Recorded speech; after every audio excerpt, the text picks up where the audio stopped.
Lucas, te quería contar que, a Lucas, no, a todos, les quería contar que una cosa que sucedió este mes, pero sobre todo en los últimos días, fue la cantidad de experiencias que hemos recibido a partir del último tema, del último encuentro que tuvimos del 27 de junio.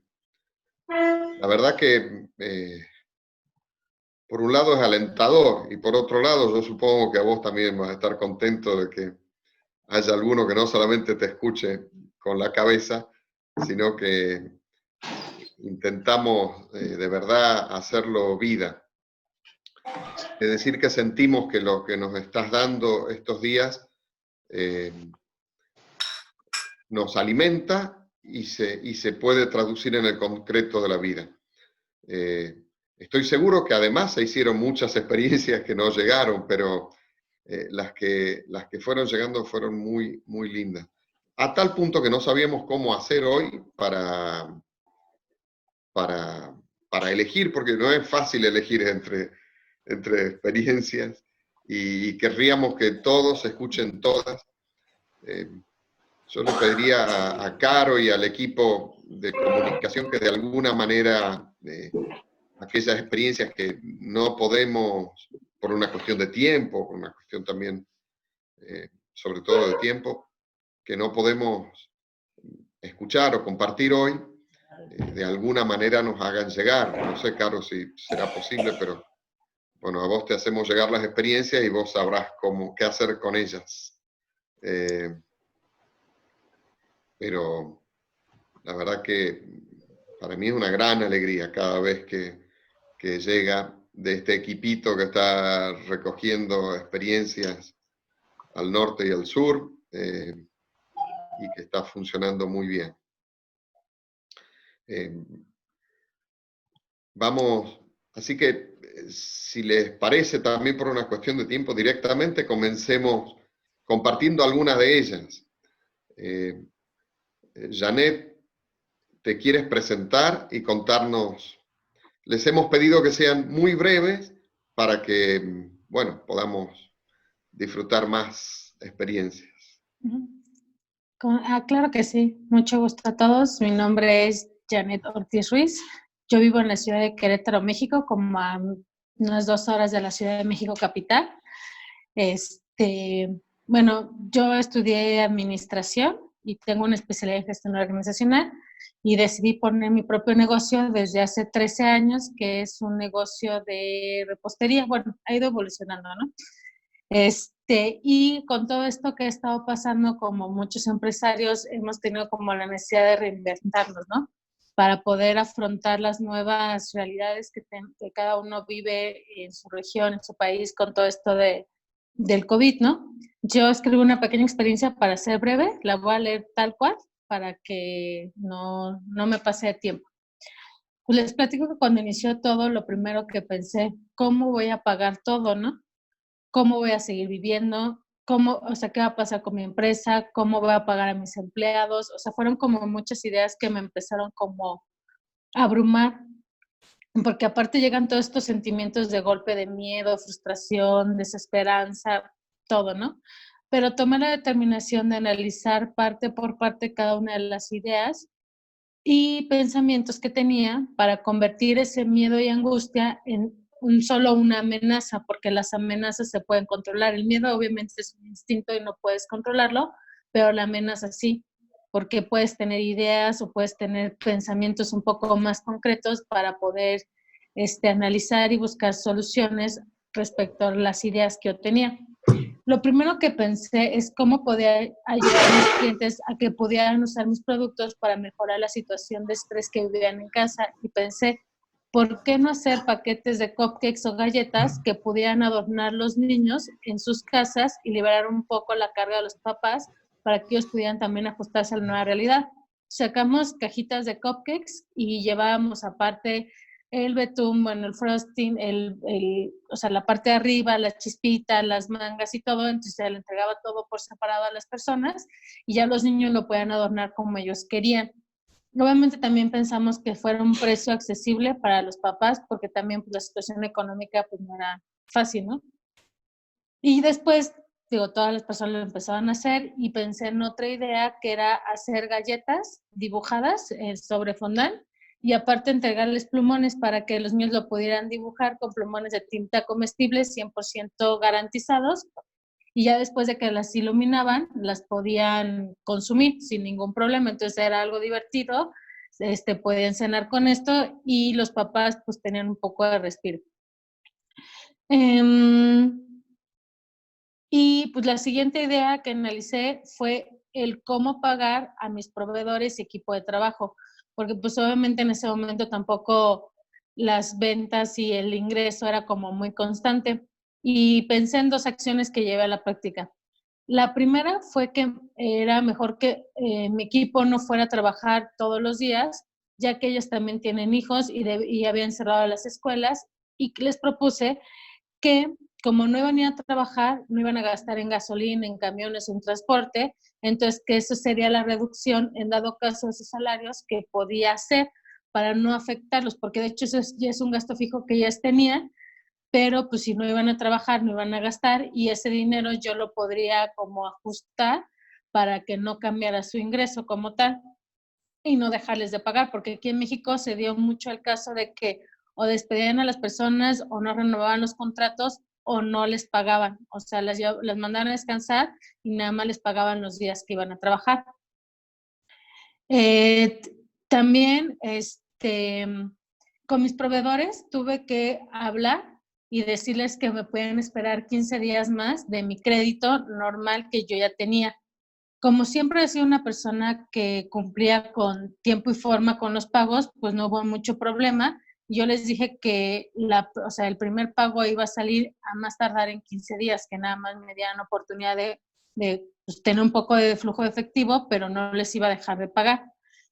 Y ya todo esto con, o sea, esta reducción de un salario que técnicamente iba a ser y con el pago de mis proveedores para que no se acumularan las facturas, fue así como mis trabajadores aceptaron, los proveedores también aceptaron el pago 15 días y ese había sido mi acuerdo inicial, pero también en ambos casos les prometí que si mis ventas no bajaban, yo les iba a pagar completo a ambos, o sea, a ambos, a mis trabajadores y a mis proveedores. También pensando en mis clientes y en la salud de mis colaboradores, decidí cerrar las puertas del local desde el primer momento. Y no me preocupó tanto esto porque siempre habíamos contado con servicio de entrega a domicilio y como que reactivé esta parte para que estuvieran tranquilos y estuvieran cómodos tanto mis clientes como mis colaboradores y los proveedores.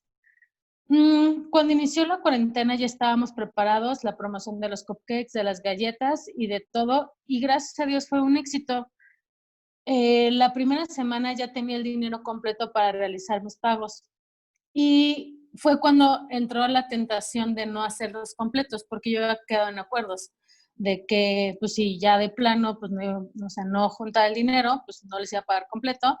Pero fue cuando pensé, yo creo mucho en el socio oculto, y si yo me he comprometido a que si vendía suficiente, pagaría completo, pues no podía dejar de hacerlo, aunque la tentación era muy grande de ahorrarme ese dinero por lo menos la primera semana.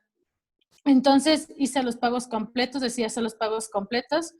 Pasaron los días y vi que el sistema funcionó y pensé, yo no me puedo quedar con esto, los talentos se deben de multiplicar. Entonces hice una guía rápida que compartí con diferentes personas que puedan llegar a más empresarios y familias. Inclusive lo compartí en el chat de las voluntarias de mi zonita, porque yo soy voluntaria de la ciudad de Querétaro. Esto también lo hice con el fin de que la gente dejara de preocuparse y empezar a ocuparse un poco. También lo compartí con cámaras de comercio aquí en la ciudad y en el país. Los 5 puntos que hice fue el primero, identificar verazmente cuánto es lo que necesitaba semanalmente, quincenalmente, mensualmente, para obtener los ingresos necesarios para cubrir los gastos y los costos.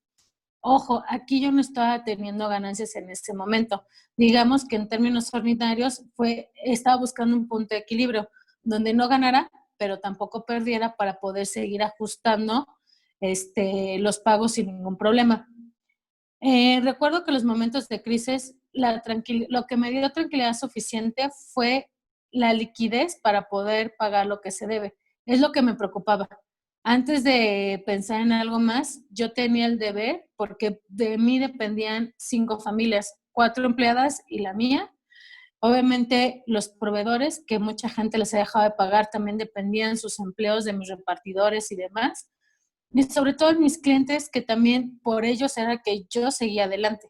Pero el identificar exactamente mis gastos y mis costos me permitió llegar a una cifra real que yo debía alcanzar, sin preocuparme de lo demás más que llegar a esa meta. El segundo punto que yo identifiqué hice una radiografía de mi producto.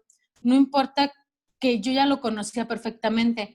Esta ocasión es diferente, ya que no puedes ofrecer de la misma manera los productos que yo vendía, y también me ayudó a redescubrir las cualidades y efectos que tenía para poder ayudar a que mi producto y mi servicio no quedaran obsoletos, porque obviamente todo esto es una reinvención que yo tenía que hacer frente a esta crisis. Y no lo llamo solamente como crisis del COVID, porque en muchas empresas se van a presentar diferentes tipos de crisis.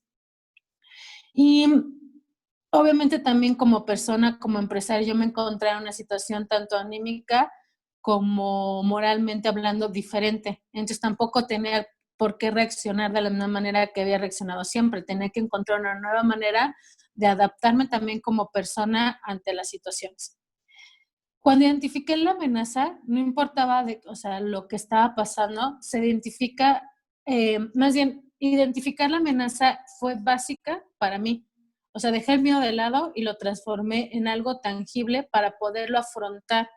En mi caso, lo más complicado fue que mucha gente empezó a sacar cosas similares a las que yo hacía. Entonces empezó a saturar el mercado. Entonces tuve que empezar a idear más opciones mes con mes para no desaparecer también de la mente de mis clientes, que eso es algo súper, súper, súper importante. El cuarto punto fue que tiene que ser algo con creatividad, o sea, se tienen que responder las preguntas con creatividad. Por ejemplo, ¿qué necesidad de la amenaza cubre mi producto o servicio? O sea, la amenaza en este caso era el confinamiento, el cierre de la cuarentena en general. ¿Cómo mi producto podría adaptarse a mis clientes en ese momento? Y obviamente, pues ya decidí sacar las galletas, sacar otras cosas. O sea, todo el mundo sabiendo perfectamente las cualidades del producto, que era la radiografía que yo les decía de toda la empresa como tal, y afronta las cosas de una manera creativa más que de una manera, ¿cómo se podrá decir? De una manera, pues se puede decir anterior, o creer que siempre va a ser igual, es el gran problema. Las empresas son dinámicas y si ese dinamismo lo afrontamos con creatividad respecto a nuestro producto, es más fácil que encaje y podamos seguir como presentes en la vida de nuestros consumidores. Y el quinto punto, lo más importante también para mí fue, como les comentaba, es que no solamente me concreté en el momento actual de la amenaza. Después tuve que hacer también el mismo ejercicio acabando la primera crisis, que fue el confinamiento. Ahorita estamos saliendo a la vida al 30% de la producción, pero obviamente ese 30% no puede soportar toda la carga económica. Entonces ahorita yo tengo que idear nuevamente y analizar nuevamente cómo ese 30% lo podemos ayudar y también nos puede ayudar a nosotros para poder seguir adelante. Y también siempre pensé que la información es lo que nos da poder. Y la información en un sentido veraz, en un sentido real y en un sentido concreto es lo que nos va a ayudar a poder seguir adelante. Porque si no tenemos la información, no podemos plantear las cosas con creatividad y no podemos solucionar nuestras amenazas, sea cual sea. O sea, como les digo, ahorita fue el COVID, pero lo principal en mi vida fue siempre actuar de una manera correcta. O sea, yo tuve la tentación de no pagar, pensé, si yo lo prometí, lo cumplo. Y se pagó y gracias a Dios nunca nos ha faltado como esta providencia de trabajo para poder seguir adelante. Entonces, de hecho, mis clientes se han multiplicado por las nuevas promociones que saqué, llegué a más personas y sobre todo que mis colaboradores también siempre estuvieron ahí. Yo no podía dejarlos como como desamparados, porque también todas las personas que trabajan conmigo son mujeres.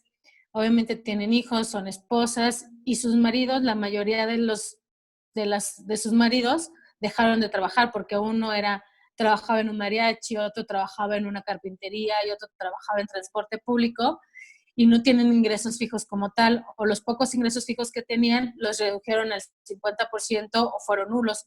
Entonces ellas tuvieron que mantener y sostener a su familia en estos momentos. Obviamente, pues yo no podía dejar de pagarles ni dejar de trabajar para que pudiéramos ir adelante todos en conjunto. Igual mis proveedores también me agradecieron que el poquito flujo efectivo que yo les podía dar, a ellos también les ayudó para que no perdiera el trabajo por las comisiones que ellos seguían recibiendo.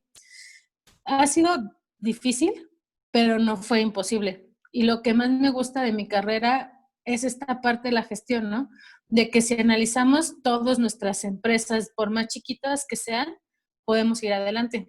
Y siempre he recordado lo que un maestro me dijo: la gran diferencia entre las grandes empresas y las pequeñas empresas son los ceros, pero el manejo es igual. O sea, no importa si ganas 10 pesos o ganas 1,000 pesos, el manejo debe ser igual porque el resultado debe ser el mismo. El crecimiento, tanto personal como profesional, de cada una de las personas que trabajan dentro de las empresas.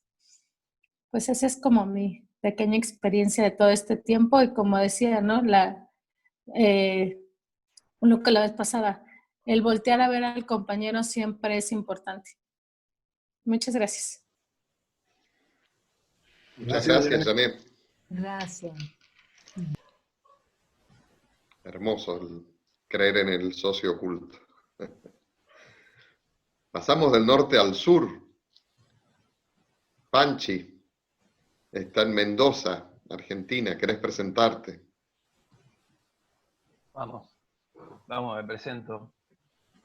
Yo soy Panchi, alias César. No voy a contar por qué me dicen Panchi, porque tengo 5 minutos para contar todo esto, así que no vamos a abundar por ese lado.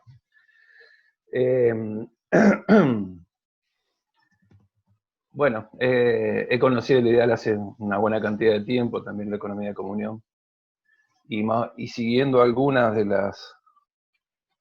de parte de las charlas que hizo Lucas, me quedaron algunas ideas, como por ejemplo, quizás lo que me ha conquistado sobre todo ha sido esto de la más alta contemplación en medio del mundo.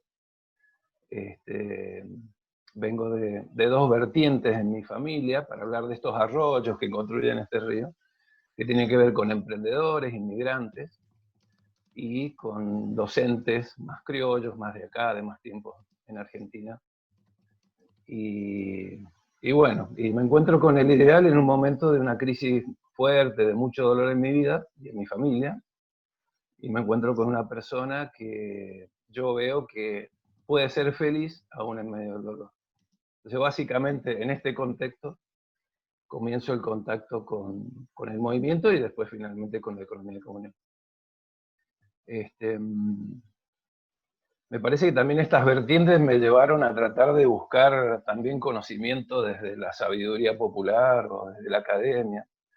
Entonces, probando y experimentando y en comunión también con la gente del movimiento, llego a la economía de comunión, llego a hacer experiencias en una empresa de economía de comunión, experiencias muy lindas. Y siguiendo buscando, llego al coaching. Así que ahora me dedico a esto del coaching, a acompañar personas. Y también me refrescó mucho esta idea que parafraseaba Lucas del Papa de acompañar procesos más que delinear trayectorias. Me gustó mucho esta idea y bueno, un poco yo me he dado cuenta, pensando en mi experiencia, que también es lo que estoy haciendo. Mediación, etcétera, etcétera. Bueno, dentro del grupo de coaching, las personas que me enseñaron son las que me contrataron para trabajar con ellos. Y bueno, lo que ha pasado, si bien si lo podemos ver como negocio, es un negocio que funciona, yo nunca he ganado muchísimo en este ambiente, así que he buscado otras maneras de mantenerme.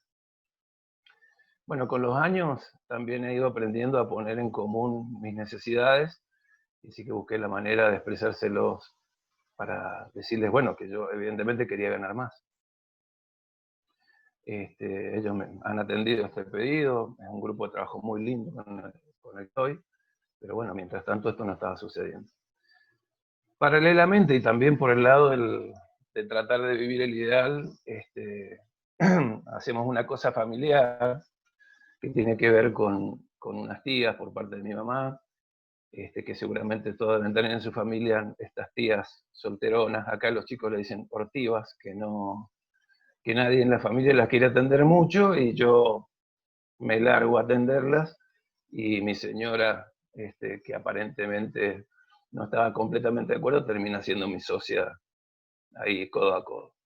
Bueno, no voy a contar esta experiencia, pero simplemente para decirles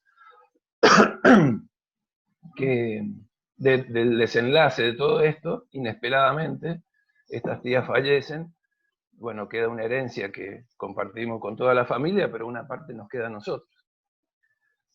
Paralelamente con mi equipo de trabajo, del coaching, nosotros ya estamos haciendo formaciones a nivel Latinoamérica, y entonces me proponen, o sea, la propuesta es que este negocio crezca, pero para eso se necesitaba inversión. Justo yo estaba en ese momento con este dinero, y charlando con la familia, y también empezando la charla con mis compañeros de Economía de Comunión. Les ofrezco el dinero como un préstamo para que después me lo devuelvan. Y ellos me dicen, mira, la idea es que hagas por lo menos parte de la sociedad en esto, o sea, cobrando más, porque vamos a tener mucho más alumnos, más llegada, y después también siendo socio podés ganar más si el negocio escala, que es lo que esperamos. Entonces hasta ahí veníamos bien. Nosotros también hacemos consultoría, así que nos dedicamos a hacer un plan de negocio, a avanzar.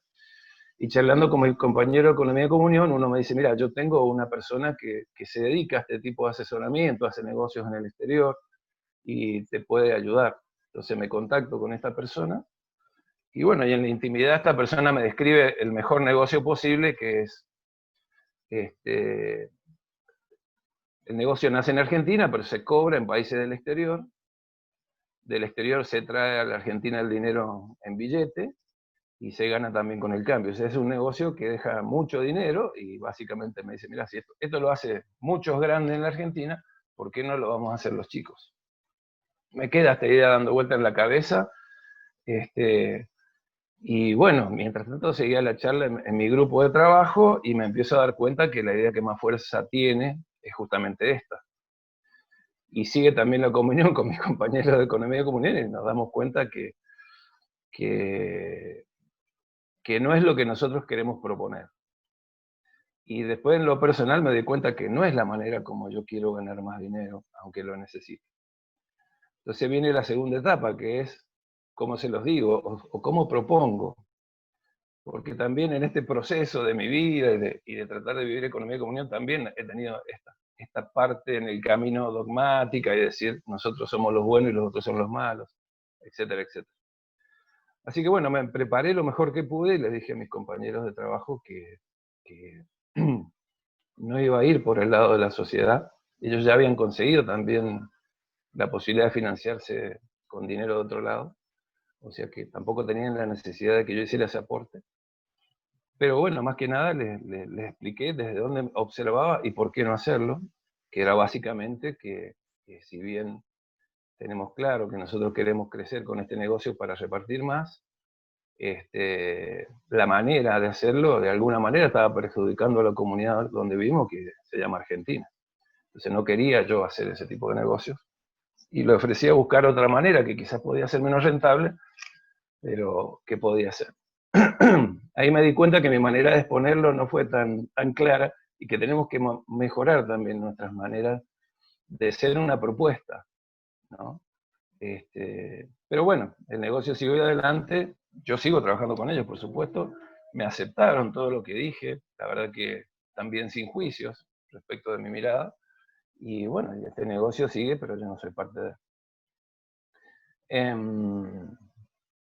¿Qué es lo que me queda de todo esto? Volver de nuevo a la comunión, charlar con mis amigos acá en Mendoza. Varios de ustedes saben que acá en Mendoza queremos incubar. La idea de incubar es generar también empresas de economía de comunión, y dentro de lo posible personas que no están dentro del mercado, sabemos que todo eso está, y también sabemos que para la incubación necesitamos dinero. Entonces me he hecho muchos planteos también respecto a qué es la riqueza. Y me he dado cuenta que la riqueza no es solamente el dinero que podamos ganar, sino que nosotros proponemos una riqueza que incluye bienes relacionales o valores relacionales, innovación en la manera de relacionarnos, y también que incluye en lo personal una vida más plena, o una cierta paz, una cierta armonía. Y tenemos que encontrar maneras de comunicar eso.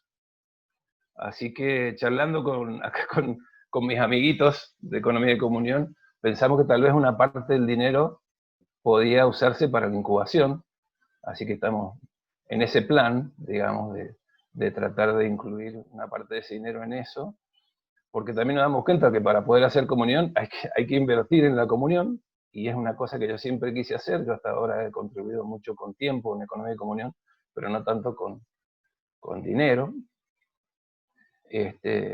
Así que bueno, después les seguiremos contando cómo va esta experiencia, pero me quedo con esta idea de qué es la riqueza, qué riqueza queremos promover y cómo la queremos comunicar.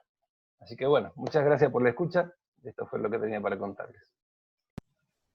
Gracias, hermoso. Gracias, Panchi. Gracias, Panchi. Volvemos al norte, a Colombia. ¿Estás, Vicente? ¿Quieres presentarte? Muy buenos días. Vicente, tenemos 4 minutos. ¿Será posible? Sí, aunque dicen que los Live. comunicadores nos demoramos mucho. No, muy bien. Soy Vicente Guerra. Hace 24 años con mi esposa comenzamos un proyecto de comunicación social, comunicación para el desarrollo, muy en la línea de la educación para comunidades rurales. La empresa ha ido adaptándose como a cada tiempo, y hoy en día nos dedicamos a la comunicación de relacionamiento de las comunidades vecinas de los proyectos de infraestructura eléctrica en el país con las empresas del sector eléctrico. Entonces ha sido pues como no fruto de una, digamos, perspectiva o de una epifanía, sino como de la adaptación cotidiana a las situaciones. A nosotros la cuarentena en Colombia, nosotros todavía estamos en confinamiento, ya llevamos casi 130 días de confinamiento declarado por el gobierno nacional. Pues nos golpeó muy fuerte porque obviamente nadie estaba preparado para esto, y esto golpeó las formas, cómo trabajamos, cómo producimos. De hecho, por esos días teníamos una gran incertidumbre porque teníamos un gran cliente de este sector. Se vencía un contrato marco que teníamos con ellos, y justo unos 4 o 5 días antes de la declaración de la cuarentena, nos informaron que nos ampliaban el contrato durante año y medio más, y eso nos permitió pues tener como la tranquilidad de poder cumplir con nuestros proveedores, con nuestros compañeros de trabajo, con las obligaciones de sostenimiento de una oficina que no estamos usando desde el 13 de marzo, pero que igual el dueño también requiere, como decían en México, o sea, todos necesitan recibir lo suyo. Entonces el primer momento con esta cuarentena fue como tocarnos nosotros mismos y ver cómo estábamos nosotros, y ver que el socio oculto pues nos había protegido a través de la renovación de este contrato. Entonces nos permitió como ir a un segundo momento, y era revisar cómo estaban los demás a nivel personal, a nivel familiar, no solo dentro de la empresa, sino alrededor de la empresa. Y nos fuimos encontrando con que otros voluntarios, yo también soy voluntario, estaban preocupados por los emprendedores y los empresarios en distintos lugares del país, y fue emergiendo un grupo de personas con distintas experiencias, con distintos conocimientos, que querían donar su tiempo para acompañar a estos emprendedores y empresarios que estaban pasando más dificultades. Y surge un grupo que se agrupó bajo el nombre de CASE. En Colombia la expresión CASE significa todos ponemos. Hagamos un CASE, entonces vamos a ir de paseo y todos ponemos para el paseo, o vamos a hacer una comida y todos ponen para la comida. Entonces fue surgiendo ese nombre, fue el responsable de los voluntarios en Colombia que puso el nombre CASE. Entonces, ¿qué es el CASE para nosotros? Es economía de comunión, porque el empresario o emprendedor que se acerca al grupo está poniendo su necesidad y nosotros estamos poniendo experiencia, conocimiento y tiempo. Aunque finalmente también estamos poniendo algo de recursos, porque en esto de la incubación y fortalecimiento de estos emprendimientos, pues también hay que ayudar a gestionar recursos. Nosotros no tenemos el capital, pero sí hemos ido construyendo las relaciones con otros que tienen el capital. Y en este momento se han activado ya 5 iniciativas, algunas de ellas bajo la figura, otra expresión colombiana, la vaca, que es el crowdfunding, ¿cierto? Todos ponen también. Y hay un supermercado en Armenia que se abrió con esta iniciativa, hay una empresa en Caracas que viene recogiendo unos fondos que necesita para una plataforma de coaching empresarial. Hicimos un redescubrimiento. Había un empresario en Cúcuta que vivía la economía de comunión y nosotros no sabíamos. Entonces lo articulamos al programa. Es un argentino que vivió muchísimo tiempo en Italia y ahora vive en Colombia. Entonces también se integró al grupo.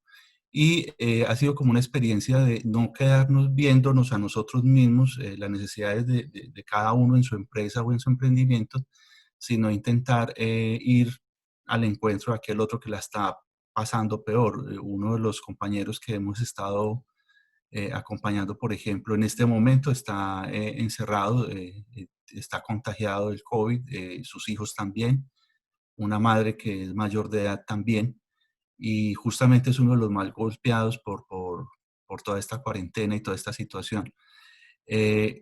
Ha sido una experiencia de estar abierto a la necesidad del otro, de no quedarnos tranquilos porque, digamos, la empresa está equilibrada o que inclusive en esta pandemia los clientes han demandado un poco más de servicios de comunicación para poder cultivar las relaciones con sus grupos de interés en los distintos territorios del país, sino también como de interesarnos en ir en la búsqueda del otro. Hay como una experiencia conectada a esta. Hay un médico ginecólogo, amigo de toda la vida, compañero de colegio, que ha sido muy golpeado en esta situación y evaluábamos la posibilidad de prestarle un servicio y realmente él no tiene la capacidad económica para pagar el servicio. Entonces él estaba muy preocupado por eso. Entonces hicimos un acuerdo en estos días y es, vamos a hacerte todo el apoyo, vamos a hacerte todo el acompañamiento. Sabemos que el dinero no te alcanza, pero en la empresa somos 21 personas, de las cuales 16 son mujeres. Entonces, aunque sea, intercambiamos trabajo, ¿cierto? O sea, él es ginecólogo, nosotros tenemos 16 mujeres en la empresa, cerca de la empresa hay más mujeres, esto es un matriarcado acá. Entonces dijimos, cualquier cosa que haga falta, más bien nos vamos por ese lado y nos pagas con trabajo. Pero no te preocupes que a algún acuerdo llegamos.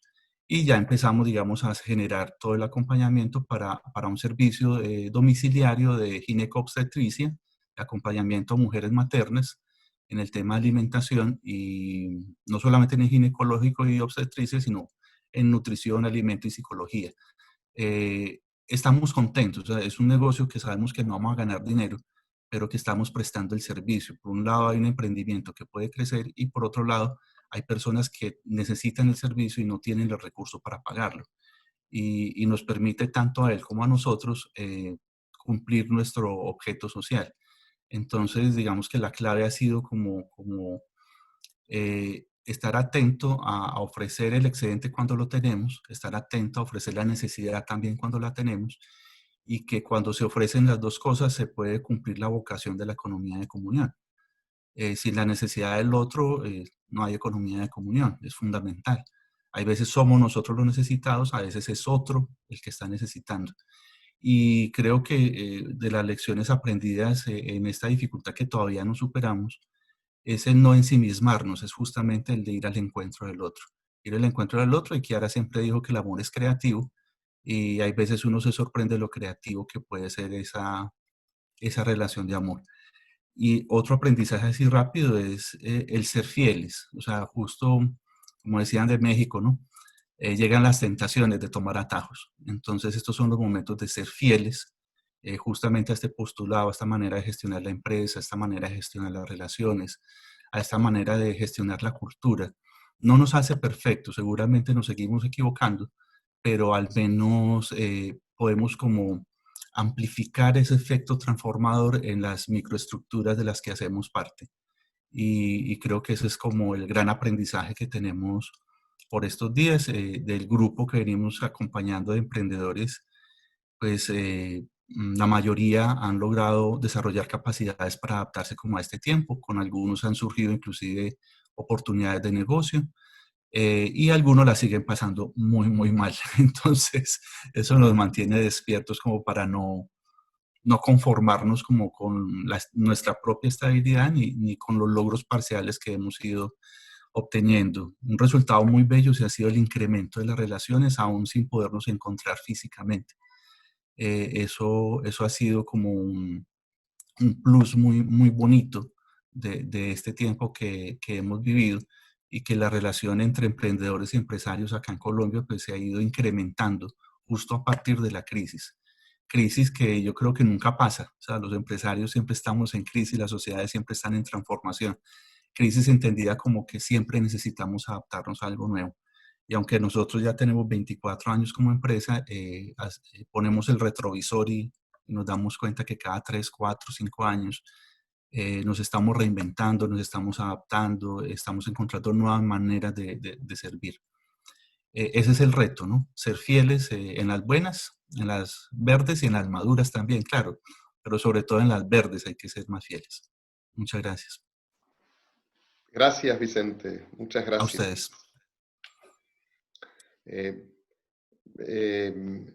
A Margarita, Claudia, Sergio y otros que nos han hecho llegar experiencias, bueno,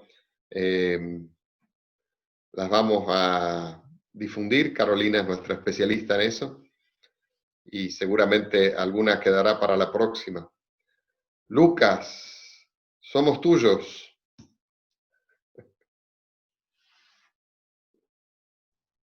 Bueno, gracias a Janet, a César y a Vicente por las experiencias y por otros que creo que han preparado y han quedado ahí. Creo que también eso aporta al momento y a la comunión, ¿no? Esa comunión que se da entre los vasos comunicantes a veces misteriosamente y cada uno va aportando desde donde está. Bueno, ahora nos tocaría como dar un paso más. Esto parece como una miniserie. Y lo de hoy sería, el título es Una pedagogía para crecer en la vida de comunión. Como tratar de a ver si logramos visualizar algunas herramientas o claves para vivir la comunión desde esta historia primigenia y este ADN que he dicho tantas veces que es la historia de Chiara, que no es una historia, es como la historia que acabamos de escuchar, de gente que hace opciones y en el recorrido va descubriendo qué es la comunión. No es que Chiara descubrió la comunión un día y la empezó a aplicar y transmitir, sino ella misma fue haciendo en estos 10 años, sobre todo, como una experiencia iniciática a la comunión muy profunda y a la cual, como dijimos, podemos volver constantemente, ¿no? Y hoy nos tocaría ir a algunos episodios que son muy, muy conocidos, extra conocidos, o demasiado conocidos, y a veces como son demasiados conocidos ya creemos que lo sabemos, que le sacamos todo el contenido y que a lo mejor tienen algo más para decirnos, ¿no? Así que bueno, vamos sobre eso. Como decía Vicente ahora hace un ratito, la crisis o a veces ciertas situaciones nos pueden dar ojos nuevos para leer los textos y es lo que quisiéramos hacer un poquito, ¿no? Bueno, esto ya lo paso, es solo para ubicarnos dónde estamos. A lo mejor viendo esto ya uno se ubica este recorrido que queremos hacer. Estas eran como las etapas que nos habíamos propuesto al inicio. Esta vocación, esta consagración que empieza en Loreto como una atracción, se concretiza en Trento. Estrellas y lágrimas como ese momento de crisis que hemos visto la vez pasada, donde hay que reelegir y donde hay que hacer opciones concretas entre distintos modos de vivir la comunión, que no pueden ser, son válidos ambos, pero Chiara tiene que dejar ir a la familia, y no lo hace de manera sencilla y fácil y natural, sino con mucho dolor, y termina abrazando la humanidad y ese dolor de la humanidad, y a partir de ahí surge lo que sería el focolar, que es la comunión por la cual se sintió atraída Kiara 4 años antes, que no había logrado visualizar, sucede más o menos 5 años después, ¿no? Del 39 al 44, acontece el focolar por ciertas opciones que se fueron dando, y se descubre este cuarto camino, ¿no? Esta comunión en medio del mundo, esta contemplación en medio del mundo. Y es esto lo que trataremos de ver hoy, ¿no? Este banquete profético, este sótano, que paradójicamente es sumamente luminoso, y estos pactos progresivos. Hay una pedagogía de Dios, y Kiara es una maestra en el sentido de que se deja llevar por Dios. Y eso lo podemos hacer cada uno de nosotros también, o estamos llamados a dejarnos llevar por Dios y no querer tener las riendas nosotros. Con lo difícil que es eso siempre, y para un empresario puede ser doblemente difícil porque su tarea justamente es tener las riendas, ¿no? Vamos a leer el relato así como se nos presenta, que vuelvo a decir, creo que es muy conocido. Es un poco largo el de hoy, pero dice Kiara, ¿no? Palabras de Kiara. Jesús había dicho, den y se les dará. Dábamos todo lo que podíamos a quien lo necesitaba, y aún en medio de las penurias de la guerra, llegaban sacos de víveres y toda clase de bienes. Recuerdo a los pobres sentados a nuestra mesa, en el primer focolar. Una focolarina y un pobre. Y el mejor mantel para ellos, la mejor vajilla y la mejor comida. Recuerdo los encuentros con los pobres por las calles de la ciudad. Con una libreta en mano, anotábamos su dirección para ayudarnos. Eran Jesús, a mí me lo hiciste. No pretendíamos amar a los pobres, sin más, o amar a Jesús solamente en los pobres.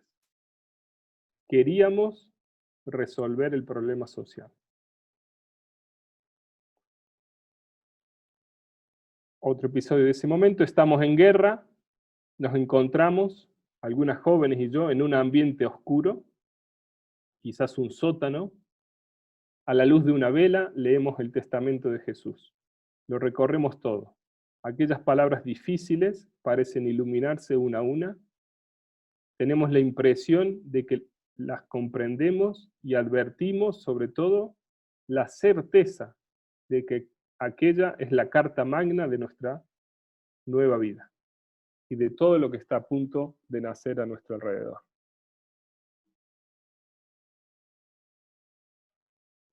Otro episodio, el refugio al que íbamos no era seguro. Estábamos siempre ante la muerte. Entonces nos asalta otra pregunta. ¿Habrá una voluntad de Dios que le agrade de un modo especial? Si muriésemos, nos gustaría haberla puesto en práctica, por lo menos en los últimos instantes. El Evangelio nos respondía y hablaba de un mandamiento que Jesús llamaba mío y nuevo. Este es mi mandamiento, que se amen los unos a los otros como yo los he amado. Nadie tiene mayor amor que el que da la vida por sus amigos. Nos miramos a los ojos, una a la otra, y declaramos, yo estoy dispuesta a dar la vida por ti, yo por ti, yo por ti, todas por cada una. Esta solemne promesa marcó el inicio de nuestra respuesta a las 1000 exigencias cotidianas del amor fraterno. Notamos un salto de cualidad en nuestras vidas. Y el último, sobre todo al principio, no siempre era fácil para un grupo de chicas vivir la radicalidad del amor. Éramos personas como las demás, aunque sostenidas por un don especial de Dios. Ocurría, por ejemplo, cuando nos dábamos cuenta de los defectos o imperfecciones de los demás, y los juzgábamos. De modo que la corriente de amor mutuo se enfriaba. Para reaccionar a esta situación, un día pensamos en sellar entre nosotras un pacto, el que llamamos Pacto de Misericordia. Decidimos ver cada mañana al prójimo con quien nos encontrábamos, verlo nuevo, totalmente nuevo y sin recordar en absoluto sus tachas ni sus defectos, sino cubriéndolo todo con el amor y acercándonos a todos con una amnistía completa del corazón, con un perdón universal. Era un compromiso fuerte que adquirimos todas juntas y que nos ayudaba a ser siempre las primeras en amar. A imitación de Dios misericordioso, el cual perdona y olvida. Aquí podríamos estar horas, yo creo, o algunos podríamos estar horas a lo mejor, profundizando los textos. Yo quisiera puntualizar cuatro pasos, o cuatro más que pasos, creo que son como herramientas o demás. Uno, para vivir la comunión a la Lubik, o a la carisma de la unidad. Creo que aquí hay claves fundamentales. No para contraponernos a otros como viven la comunión, sino para vivirla desde nuestra identidad. Uno, la mesa compartida. Ese focolar inicial es un banquete profético de comunión fraterna, fruto del evangelio vivido. Mesa compartida.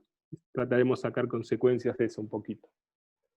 Lo segundo, la cabeza. Aquí utilizo cabeza, manos, corazón, que es algo que estamos usando mucho como esquema para pensar en la persona, como un modo. Cabeza iluminada. La cabeza se ilumina, el pensamiento se ilumina en los sótanos atravesados juntos. Ahí llega el don de la luz. No de nuestras capacidades, sino de otra luz. Para vivir la comunión y comprenderla. Manos en acción, caminando juntos con otros, vivir la comunión dando la vida, el pacto del amor recíproco, y corazón puro. Cada mañana es imprescindible recomenzar 1 y 1000 veces, si quiero vivir la comunión. Alguien que no es capaz de recomenzar es alguien que no es capaz de vivir la comunión. El pacto de misericordia. Mesa compartida, un banquete profético de comunión fraterna fruto del evangelio vivido.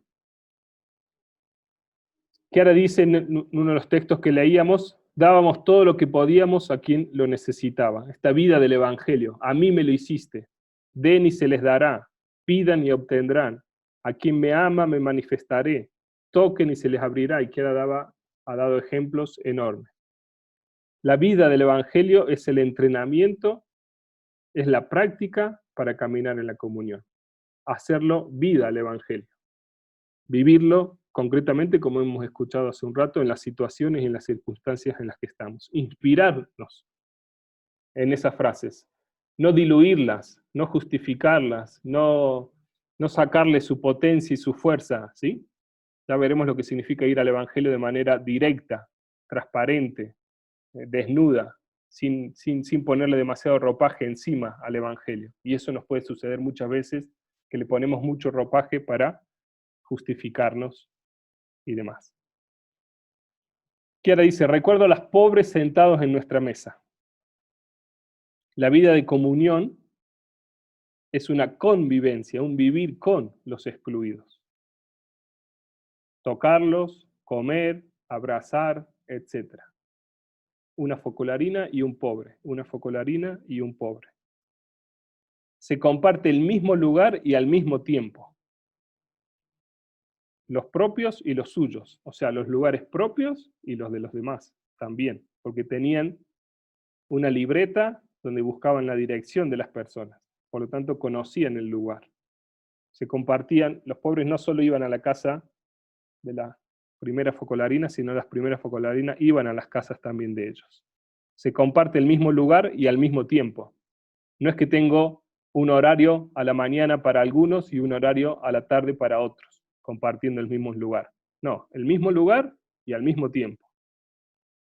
Eso es el banquete o la mesa compartida. Se comparte lo mejor que se tiene. Mantel, vajilla, comida, y yo diría, se comparte no solo lo que se tiene, también lo que se es. Se abre la intimidad, se abre la casa. Abrir una casa es abrir la intimidad de una persona, es mostrarse. Una familia cuando abre una puerta y te deja entrar en su casa, te está mostrando su intimidad. Tú percibiendo la casa ya puedes saber cómo vive esa familia, puedes entrar en la intimidad de esa familia. Por lo tanto, no solo se da lo mejor que se tiene, sino lo mejor que se es para vivir la comunión, la intimidad. Ahí se va construyendo esta comunión profunda. Se busca en la cotidianidad y siempre confiando en la providencia, la acción de Dios. Lo que dice Kiara en el anterior. Dábamos lo que teníamos y nos llegaba. No es que medíamos, no es que calculábamos etc.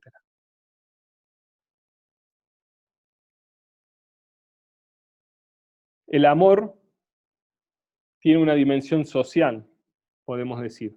Que ahora en el mismo texto que leímos hace un rato decía, queríamos resolver el problema social. No queríamos hacer simplemente amar al prójimo y ya está, o ver a Jesús en el prójimo. Chiara lo dice, queríamos resolver el problema social. El amor tiene una dimensión social, no solo micro, interpersonal, sino macro, diría Benedicto XVI, estructural. El amor auténtico quiere cambiar las estructuras de la sociedad.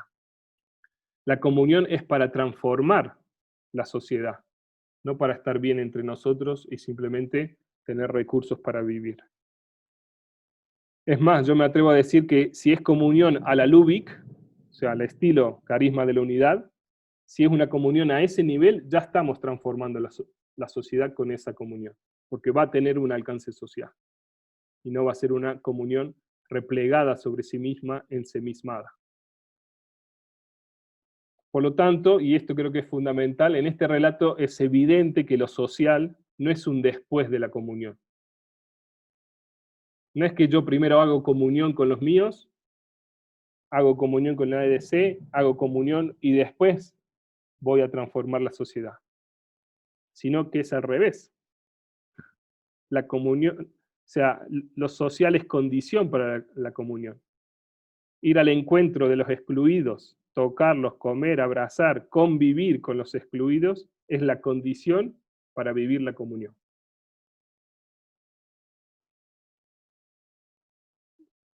Aquí habría mucho para dialogar a lo mejor, ¿no? Aquí nos podríamos preguntar si la economía de comunión para mí es estar bien simplemente, bien en sentido amplio, bien en sentido digno, bien en sentido, ¿no? ¿Es buscar apoyo, la EDC, o es querer transformar la sociedad? ¿Cómo la vivo? ¿Soy consciente que no hay comunión si no tiene esa dimensión social?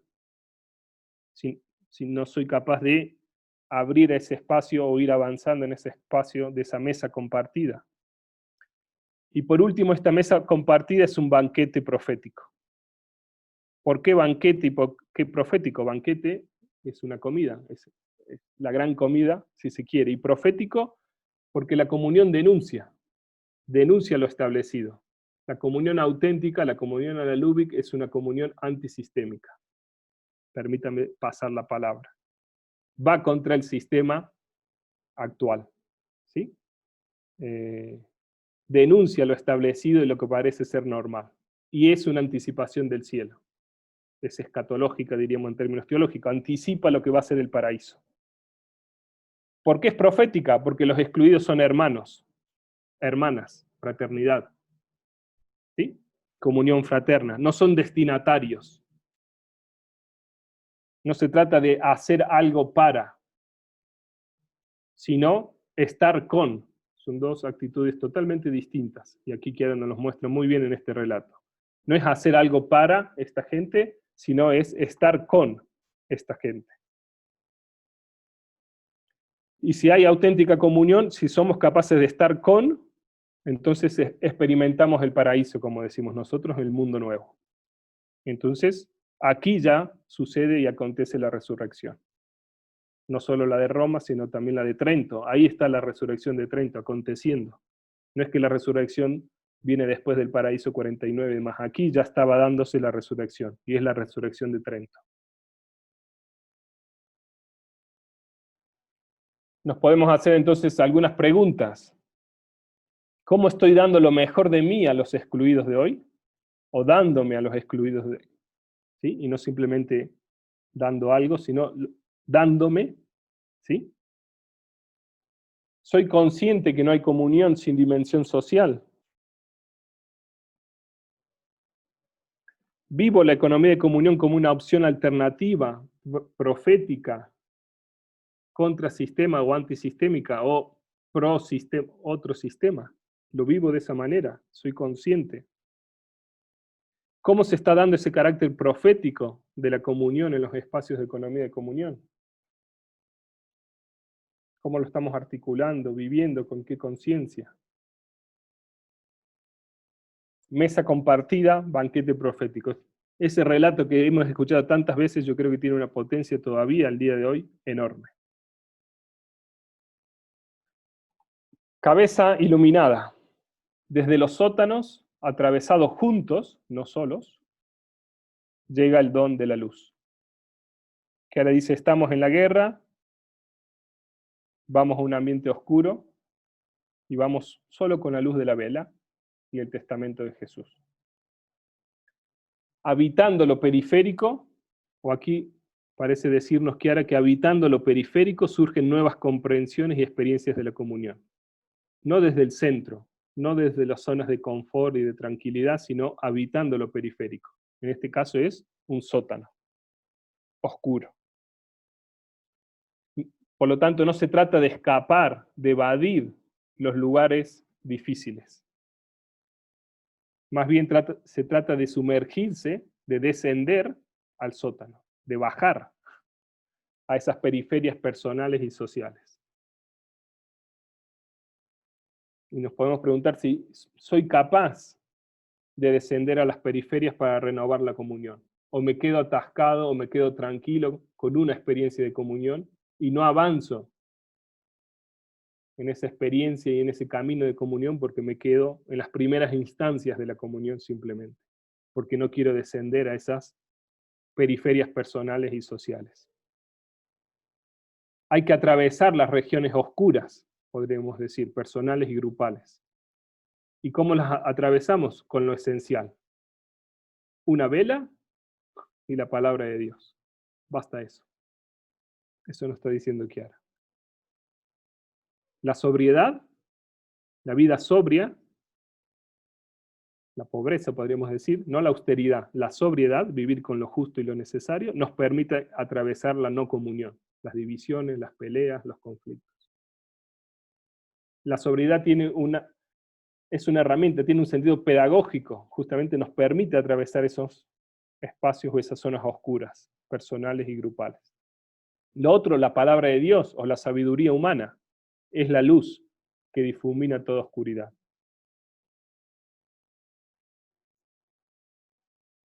¿Qué lugar tiene en mi vida la sobriedad y la palabra de Dios? ¿Soy sobrio por imposición?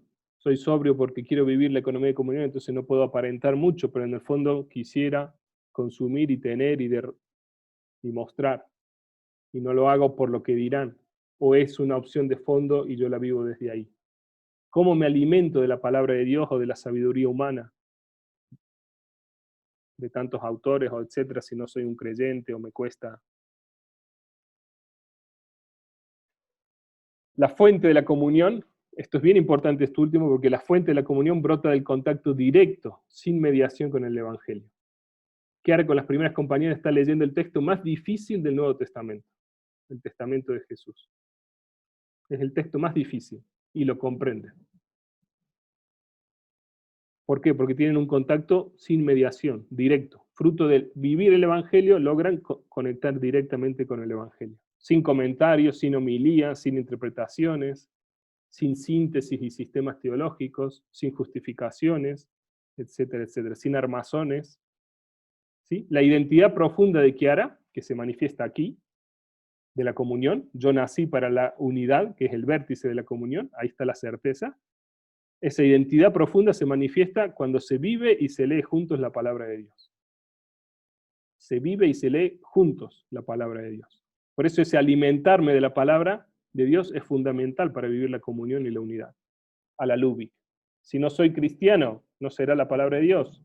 Si soy budista, como budista, el texto sagrado. Y si soy una persona sin una filiación confesional, con tantos otros textos de sabiduría. Pero leerlos juntos y vivirlos. Hay que alimentarse. Y por último, el vértice de la comunión, yo en ti, Padre, y tú en mí, para que todos sean uno. Eso es el carisma para Chiara que recibe, y lo recibe ahí, y lo lee ahí, en ese momento, en ese sótano, y en esa zona oscura. Se descubre en las periferias sociales y existenciales. Se descubre en medio de la guerra, y se descubre en medio del sótano, porque hay un bombardeo. No son las condiciones más favorables y más serenas. Por lo tanto, la certeza dice Chiara, la certeza de que aquella es la carta magna, la certeza que es mucho más que una simple verdad, la certeza de una experiencia profunda que me marca para toda la vida. Esa es la certeza, y en nuestra vida vivimos con pocas certezas, pero bastan pocas que sean certezas reales. Surge de estas condiciones. Esa certeza de haber nacido para vivir la unidad surge en esas circunstancias y en esas condiciones. ¿Cuál es mi certeza? Nos podríamos preguntar. ¿Mi centro que me mueve y hace levantar cada día? Es la comunión. Es la comunión así como la vamos tratando de vislumbrar, como la fue descubriendo Chiara.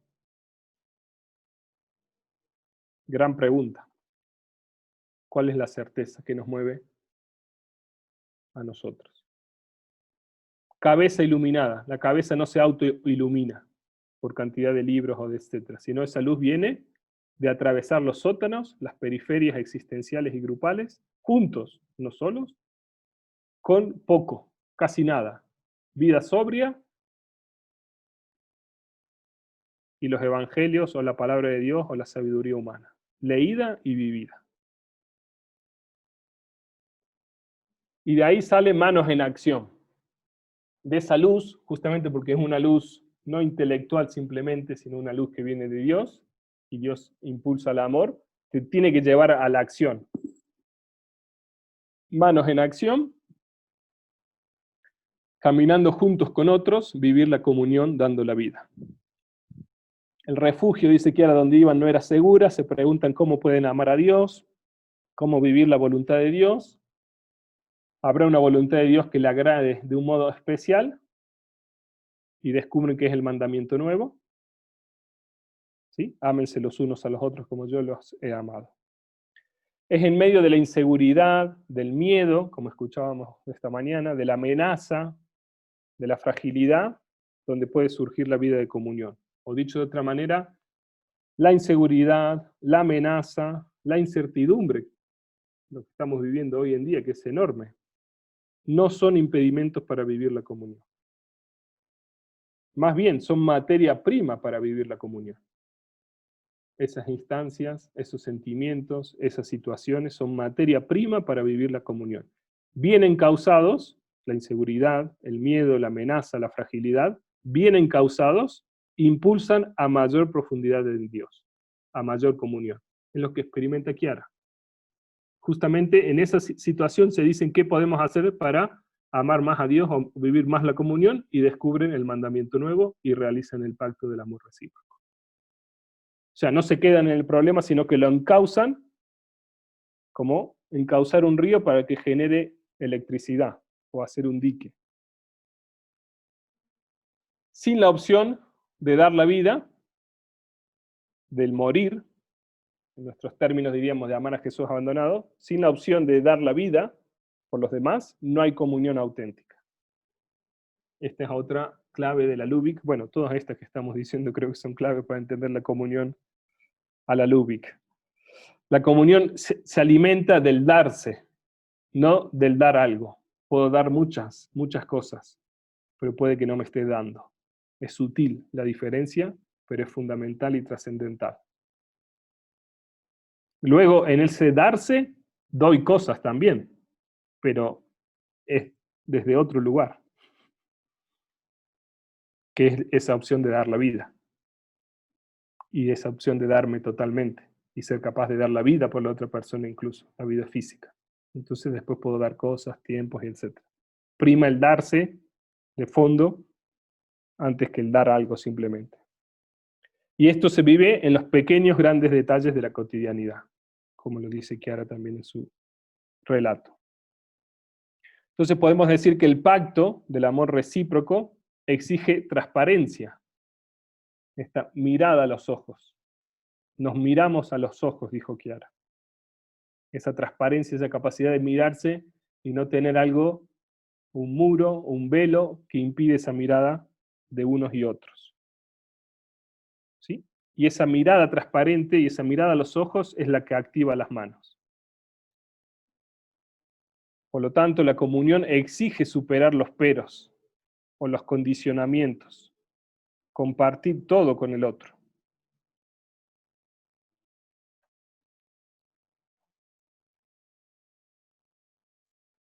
Y por último, se responde a las exigencias de la vida haciendo una promesa de amor recíproco.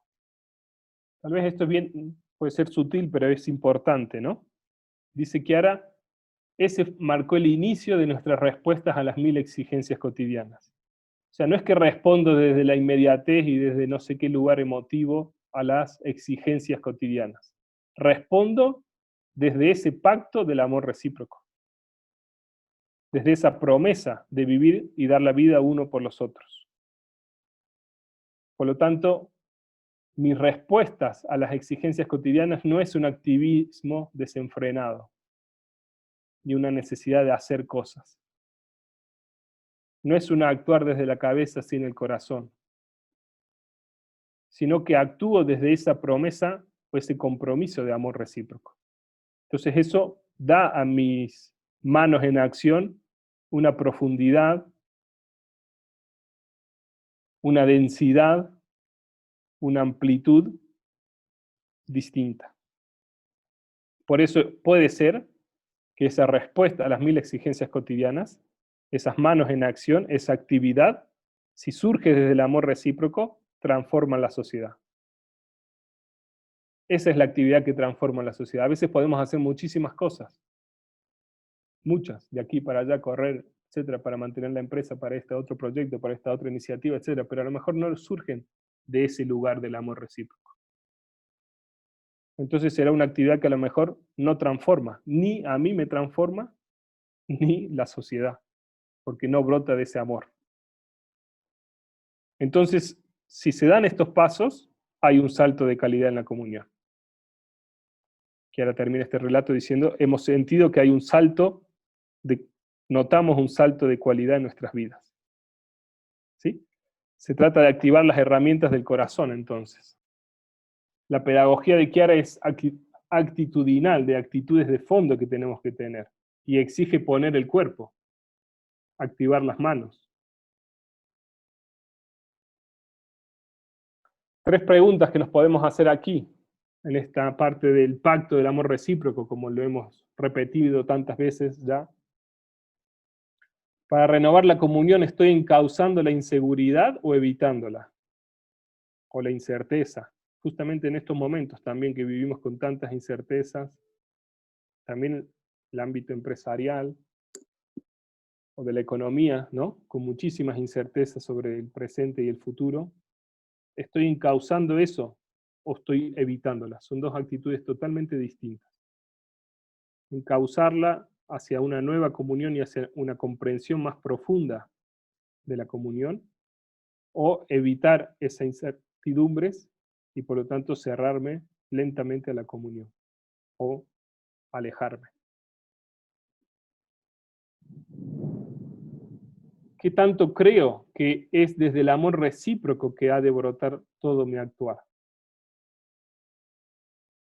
Que si yo quiero generar una empresa de economía de comunión, que si yo quiero promover la comunión, etcétera, en mis actos, en mi estudio, en mi reflexión, en mi enseñanza, en mi día a día en la empresa, tengo que tener la conciencia de que esos actos y todo tiene que brotar, tiene que estar enraizado en ese pacto de dar la vida con los demás, con los que vivo la comunión y con los que, en la medida de lo posible, quiero vivir siempre más esa comunión.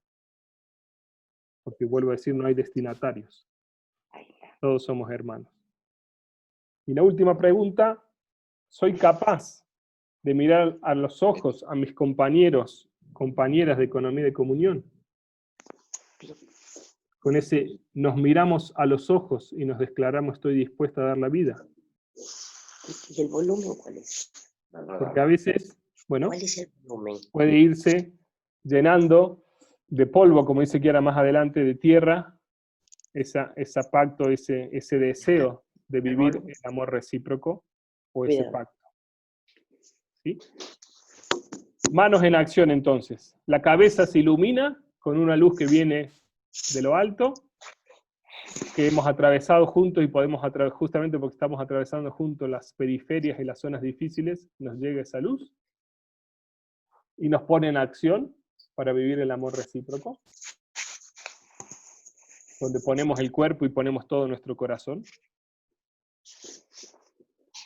Y por último, para mantenernos en ese ritmo de cabeza y manos en acción, necesitamos renovar constantemente un corazón puro.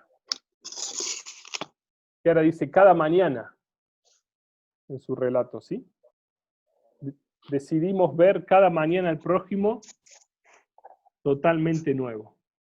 Corazón puro. Cada mañana es imprescindible, imprescindible, no puedo dejar de hacerlo. Si lo dejo de hacer, me estoy alejando de la comunión. Es imprescindible recomenzar 1 y 1000 veces. Y menos mal que podemos recomenzar. El arte de vivir la comunión es el arte al final de recomenzar cada día. Por lo tanto, la comunión es un desafío que se renueva cada día. No puedo decir, llegué a puerto, llegué a la meta, llegué a la cima, puedo descansar, contemplar un poco el paisaje. Es lo que decía Matías hace 15 días. Es lo que decía Vicente ahora. Estamos siempre en crisis. Yo lo entiendo así. Nos tenemos que estar rehaciendo. Eso es la belleza, la exigencia y la belleza de la comunión. Nos tenemos que estar reconstituyendo constantemente. No podemos llegar, es como los grandes alpinistas. Cuando llegan al Everest, llegan 2, 3, 4, 5 minutos y bajan. No pueden quedarse ahí todo el día, no existe todo el día. Si te quedas ya no bajas. A veces la comunión es así. Llegar, el culmen, el vértice, la unidad, se experimenta, pero después de nuevo en acción, ¿no? O sea, hay que renovarla cada día. Y en ese renovarlo se profundiza y se experimenta también la unidad y la comunión. No es simplemente un voluntarismo, ¿no? La radicalidad del amor recíproco, o la radicalidad de la comunión, podríamos decir, no es fácil. Es un cristal, es tan frágil como un cristal. Pero ahí está la belleza del cristal, que puede llegar a parecer casi un diamante.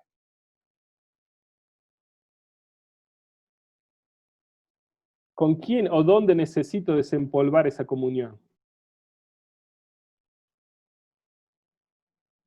Seguramente he vivido la comunión y si estoy aquí es porque aspiro a vivir con mayor profundidad la comunión.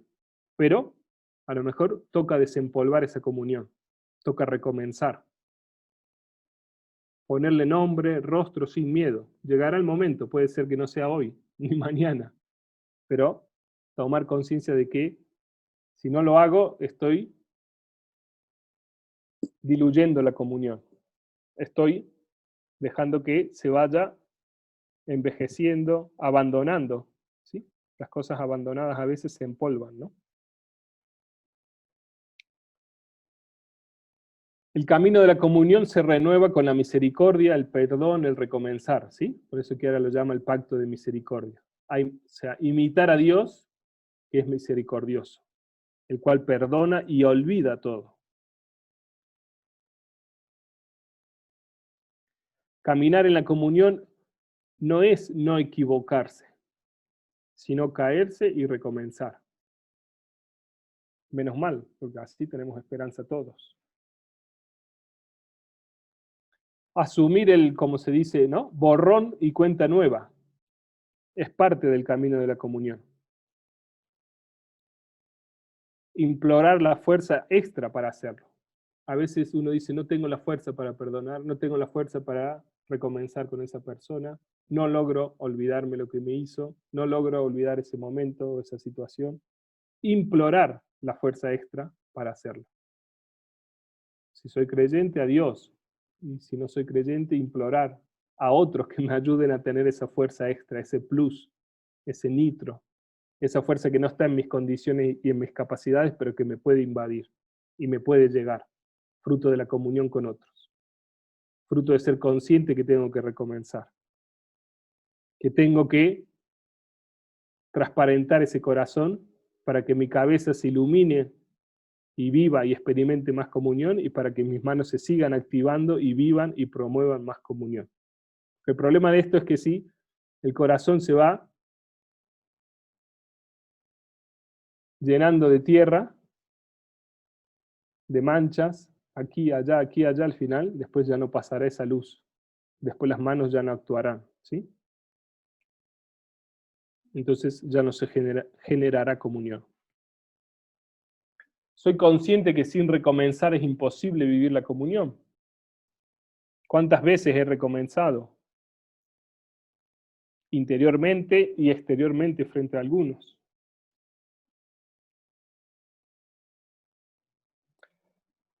Y por último, podríamos decir, ver al compañero de economía de comunión, compañero de camino, a esos compañeros con los cuales uno se ha ido confrontando, como decía César, ¿no? Compañero de la economía de comunión, pero también al compañero de trabajo, o al cliente, o al proveedor, como si fuera la primera vez, como si no lo conociera. Abierto a que se manifieste eso que es. Ver a los demás con la mirada que tendría Dios o Jesús para con ellos. Eso es el pacto de misericordia. Tratar de, y eso lo hemos experimentado, o algunos lo han logrado experimentar o lo han experimentado en personas, en figuras como Chiara, sin duda, ¿no? Pero también en tantas otras, ¿no? Esa capacidad de las personas, de ciertas personas que tienen de escudriñar, entrar en la alma de la otra persona y sacar en medio de toda esa hoja negra ese punto blanco, por decirlo así, ¿no? Y no eso tan argentino que en una hoja en blanco ve el punto negro, ¿no?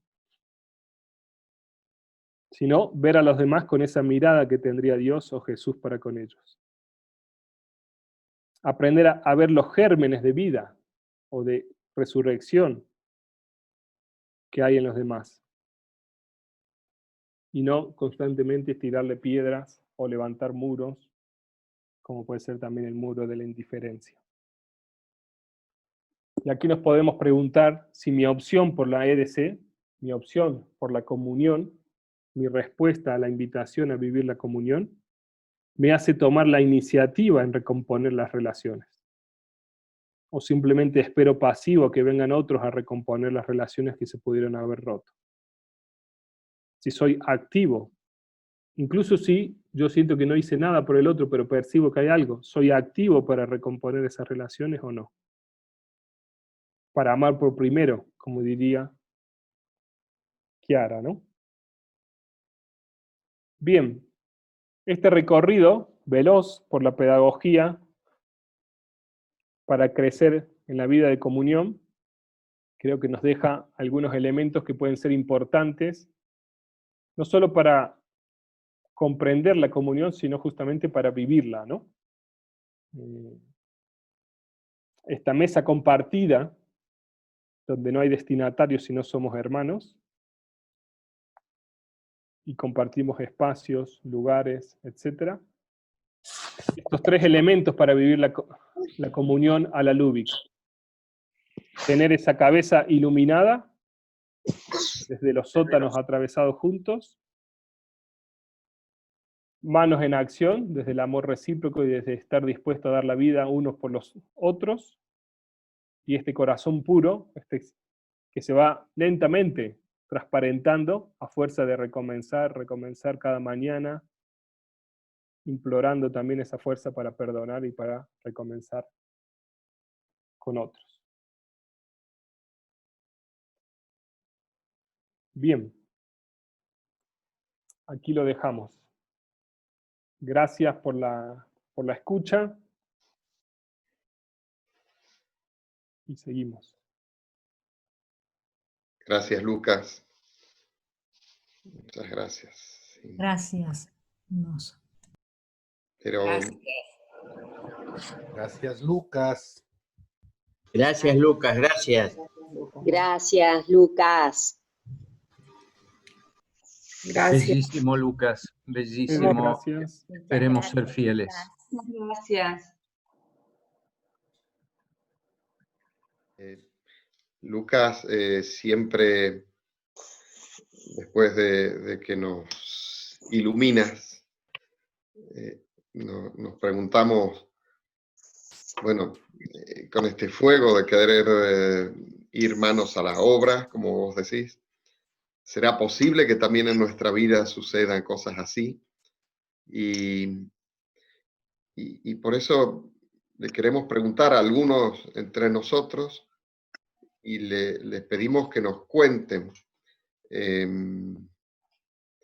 cómo en algunos momentos o en la vida de ellos han vivido de alguna manera esto que nos estás diciendo, de manera que lo que nos dices, verlo plasmado en la vida de algunos, ¿no? Para todos, digamos, les cuento que además en este tiempo, esta experiencia que viene después del tema de Lucas, la prepararon con Lucas, de manera que realmente es una continuación del tema, como que Lucas sigue hablando a través de la vida, en este caso, de Jorge y de Raúl. Así que, bueno, los escuchamos. Jorge, Raúl. Jorge de O'Higgins, Raúl de Buenos Aires. Gracias, Lucas. No es fácil, Jorge, ¿no? Hola, Raúl. Lucas. Hola. Ya no, por acá, ahí te encontré otra vez, Lucas. Aldo te pone en la espalda semejante cosa. Que nosotros vamos a continuar después. Adelante, adelante, que sin miedo. Lo preparamos con Lucas, pero nosotros ya, quién sabe aquello que podríamos llegar a decir. Bueno, no, lo que le queremos contar es una experiencia en el ámbito de la arquitectura, ¿no? Desde hace muchos años trabajamos en la Mariápolis Lía, como dentro de nuestra profesión. Raúl, desde los comienzos de la Mariápolis está allí, yo después cuando, del año 83, en la parte de Villa Blanca, porque Raúl se dedicó sobre todo a lo que era Campo Verde y yo trabajaba en los proyectos de Villa Blanca, ¿no? En aquellos tiempos, porque estamos hablando de los primeros años, esta experiencia radica básicamente del año 96, 96, ¿no? Raúl. Sí. Supongamos. Bueno, la Mariápolis tenía también, los dos barrios eran como bastante definidos, tenían su propia estructura, ¿no? Estaba en crecimiento, con un anhelo grande de realizar la Mariápolis cada vez más una, pero eran dos realidades bastante todavía independientes. Y nosotros, bueno, éramos amigos, nos conocíamos de muchísimos años, y siempre teníamos un anhelo grande de poder realizar un trabajo juntos, ¿no? Incluso en algún momento pensamos en poner un estudio allá, pero bueno, no había llegado este momento, ¿no? Era algo que teníamos como pendiente. Y un día nos llegó la posibilidad, ¿no? Nos llamaron, Lía, Victorio, el Consejo de la Ciudadela, y nos propusieron lo siguiente: había que hacer una sala, que era la primera obra en común que se realizaba en la Mariápolis, una sala para 700 personas, que tenía que tener la posibilidad de también subdividirse en 3 salas. Y querían hacer un concurso, ¿no? Dijeron, vamos a hacer un concurso en el cual cada uno de ustedes, vos desde allá, Raúl desde Buenos Aires, y Jorge, yo en ese momento estaba en Rosario, realizan un anteproyecto. Y después vemos los anteproyectos y existirá un ganador.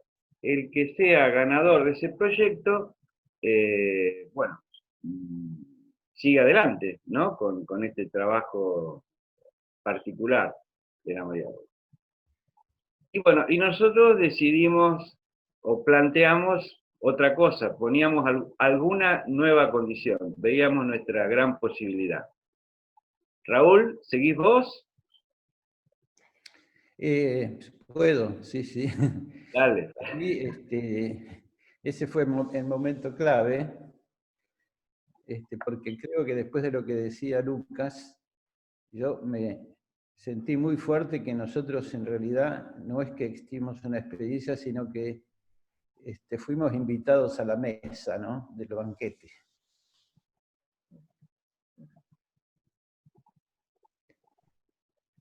Cuando Carlos Martínez, que era el interlocutor mío, me dice esto, me dice, volvieron de Roma en octubre, como hacían todos los años, y me llama y me dice, Raúl, Chiara aprobó que hagamos el salón. El salón era para muchos la posibilidad de unir las dos realidades que crecían muy fuerte en O'Higgins, que era Campo Verde y Villa Blanca, ¿no es cierto? Era la primera vez que podíamos hacer un edificio de ambos barrios, podríamos decir, ¿no? Y lógicamente era un desafío, porque yo que lo sentía muy, muy, muy fuerte, muy lindo, lo primero que siempre tenemos del hombre viejo, el pícaro que nos aconseja en el oído, y yo dije, qué bueno, ahora cómo van a hacer. Y él lo va a hacer. Y era el desafío que me parece que generó esta maravillosa experiencia que vivimos, ¿no es cierto? Entonces, cuando nos invitaron un sábado a la mañana para ir tanto Jorge como yo, para ir a la Mariápolis y poder reunirnos y ver, digamos, nosotros le llamamos el programa de necesidades, ¿no? Aunque también ahora a la distancia veo que el programa de necesidades no es el que los arquitectos pensamos, sino era uno más profundo, ¿no es cierto? Entonces, para no pasar por encima de Jorge, yo todo el viaje me acuerdo a O'Higgins, iba pensando y sufriendo posiblemente, porque yo decía, esta manera de hacerlo es la que hacemos siempre en nuestra sociedad. Y me venían cosas como decir, alguno de nosotros en algún momento se quedará sin poder aportar más nada. ¿Cómo podemos hacer para que sea algo?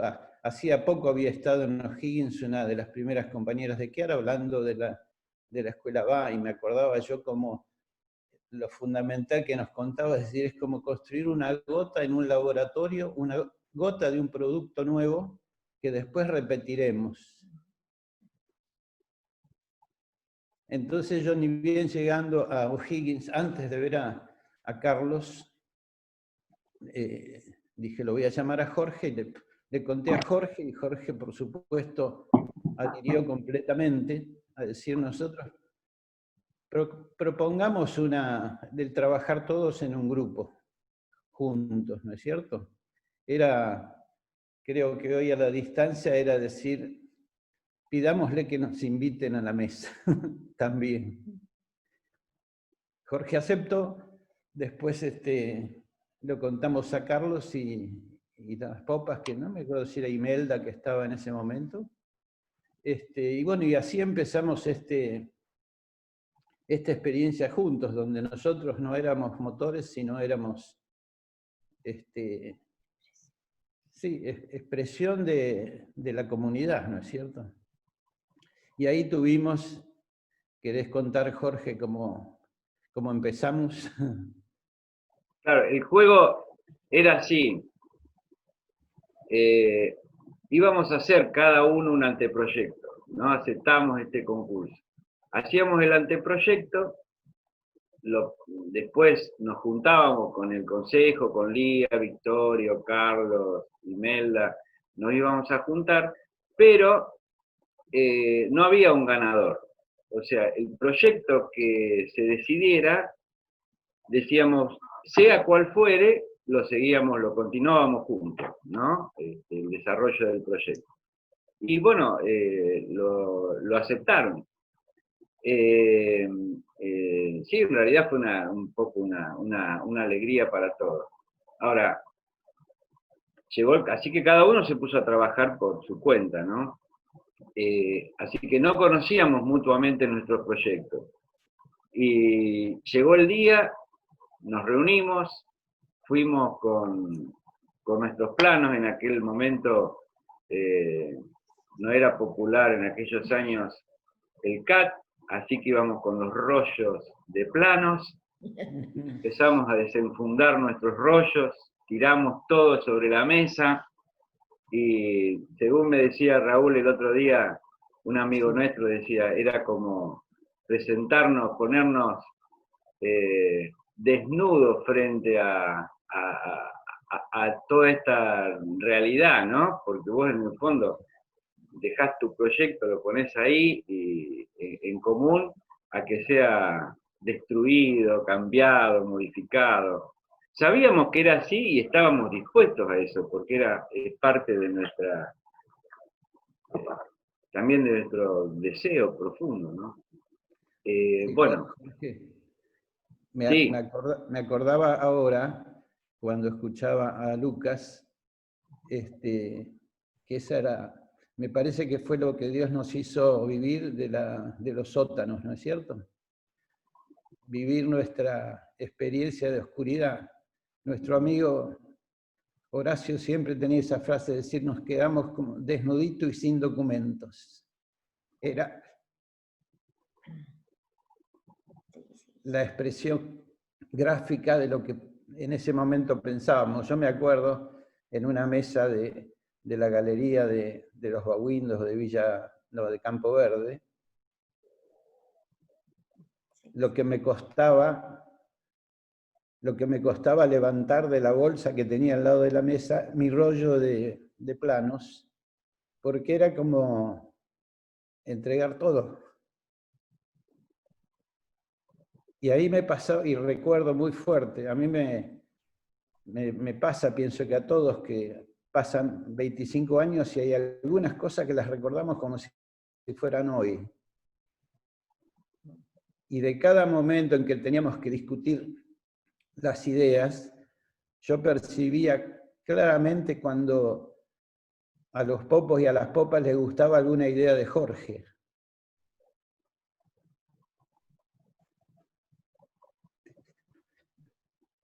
Pero lo que más recuerdo es que en la conversación Jorge me tiraba una mano, resaltaba mis ideas, y entonces era atravesar ese dolor, pero como fruto llegaba la comunión.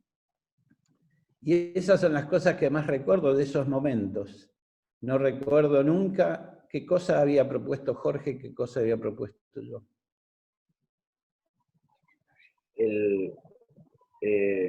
Era interesante. Yo en realidad creí que iba a ser un poquito más fácil, porque tuvimos varias horas reunidos con todo este grupo de amigos para tomar las decisiones, y bueno, se veía una cosa de aquí, la otra de allá, pero no era sencillo, era interiormente íbamos dando nuestros pasitos, ¿no? Porque tampoco decir, pero ¿qué quisiste hacer ahí? ¿Viste? Había también ese tipo de frases. Teníamos mucha confianza, además de entre nosotros, con todo el grupo, porque hacía años que estábamos juntos, ¿no? De alguna manera trabajando. Pero bueno, nos fuimos sin resolver, pasó toda la mañana, y todavía no había ninguna idea del todo clara de qué hacer, ¿no? Y acá viene, me parece, una parte interesantísima de esta experiencia, al menos para nosotros, es que nos fuimos, era el tiempo del almuerzo, habíamos quedado en reunirnos a las horas. Sí, era como un día en que definitivamente teníamos que hacer un paso. Porque me parece, yo no me acuerdo bien si Lía o Victorio, los responsables en ese momento, tenían que viajar a algún lugar y teníamos que resolver, no quedaba más tiempo. Y entonces trabajamos, vos Jorge habías venido de Rosario, yo llegué de Buenos Aires, tipo 10 de la mañana nos pusimos a trabajar y después del almuerzo teníamos que encontrarnos con el grupo completo, digamos, ¿no es cierto? Con Lía y Victorio incluidos. Y entonces ahí fue que no sabemos cómo, o sí sabemos cómo ahora que escuchamos a Lucas, o presentimos cómo parece que se habían borrado las diferencias y los lápices corrían como solos, como si hoy tuviéramos el lápiz automático, que fuera la computadora y se manejara solo. Y realmente fue una hora de trabajo maravilloso, ¿no es verdad, Jorge? Y después entonces con eso nos fuimos no con nuestros planos, sino con el único plano que teníamos. ¿Y qué pasó en esa reunión, Jorge? Claro, porque nosotros habíamos hecho cada uno, ¿no es cierto? Habíamos trabajado bastante en el desarrollo responsablemente, todo pintado, perspectivas, planos, cortes, ¿no? Pero ese momento en el cual estuvimos solos después de esta primera mañana, yo recuerdo que en realidad ni siquiera era para dibujar que nos juntamos. Queríamos seguir realmente conversando entre nosotros, hablamos también de otras cosas, pero nos pusimos, lógicamente, centrados también con esta idea, nos pusimos con un lápiz y un papel, ¿no? Nos pusimos a elaborar así que parecía, como decía Raúl, que la mano corría sola, ¿no? Decir, bueno, y esto, y aquí, este aspecto, el otro. Yo recuerdo que cuando terminamos ese simple boceto, porque era un boceto a mano alzada, nosotros nos sentimos como plenos, como chicos, y ya éramos bastante grandecitos igual en esa época. Parecíamos dos chicos, ¿no? Porque veíamos una respuesta, realmente un fruto de la comunión, porque se siente, ¿no? Cuando Lucas habla, uno se da cuenta cuando hay una presencia de Dios entre nosotros. Es muy clara esta presencia de Dios, muy manifiesta, ¿no? No es te conmueve, te transforma, te conmueve todo y te sorprende sobre todo, porque llega, creo yo, inesperadamente, ¿no? Por gracia de Él, y bueno, nosotros nos sentimos identificados de una manera que nos parecía que estaba todo resuelto, y nos fuimos a esa reunión, no nos fuimos diciendo, acá está, este es el proyecto, ¿no? Pero no importaba si teníamos que volver a romper los papeles y empezar de vuelta. Nosotros habíamos hecho una experiencia que nos ligaba de una manera particular y creíamos que allí Dios se manifestaba. Porque algo que no dijimos es que también en este estilo de vida hay muchas cosas que van cambiando, ¿no? Nuestras estructuras van cambiando. La profesión, por ejemplo, en nuestro caso, pasa a ser realmente un servicio, porque ¿un servicio para quién? A lo que Dios quiere manifestar, ¿no? Porque a veces uno dice, en un proyecto que esa crisis la sufren todos los arquitectos, tenemos que poner toda nuestra creatividad para resolver, para responder a esta necesidad. Nosotros sentimos que también, en realidad, lo que tenemos que, no es tenemos que responder, tenemos que tener la docilidad, que es toda esta experiencia también de comunión, la docilidad para que se manifieste aquello que ya Dios ha creado. Porque en realidad Dios ya, si es su voluntad, ya existe, en algún lado existe.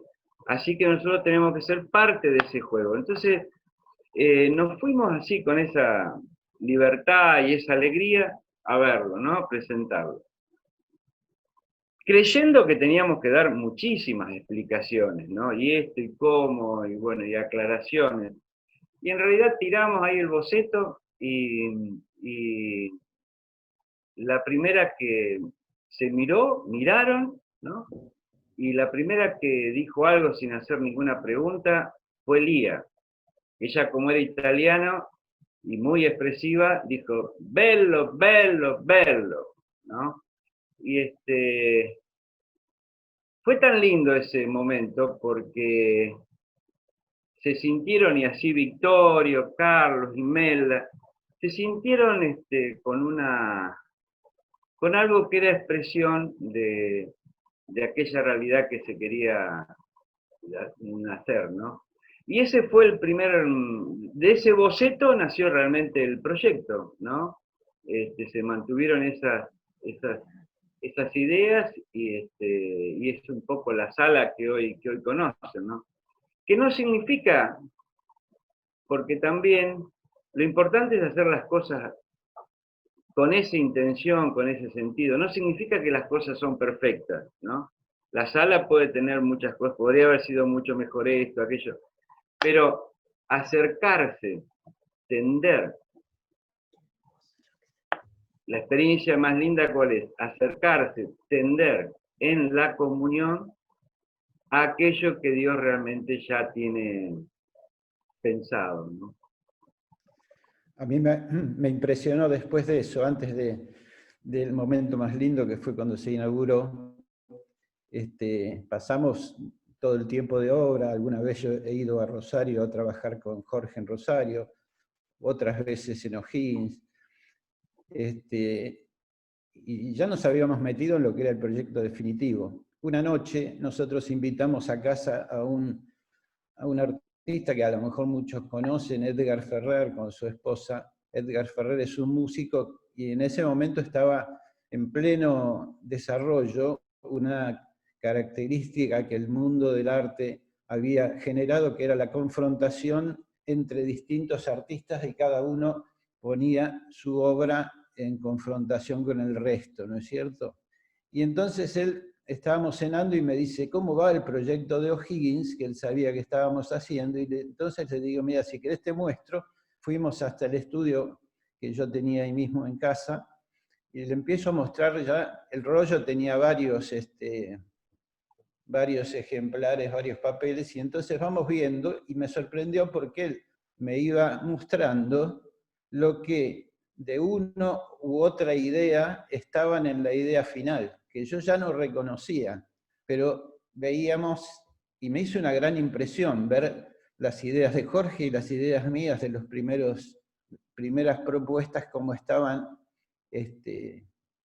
como no perdidas, estaban identificadas, pero sintetizadas en el proyecto final.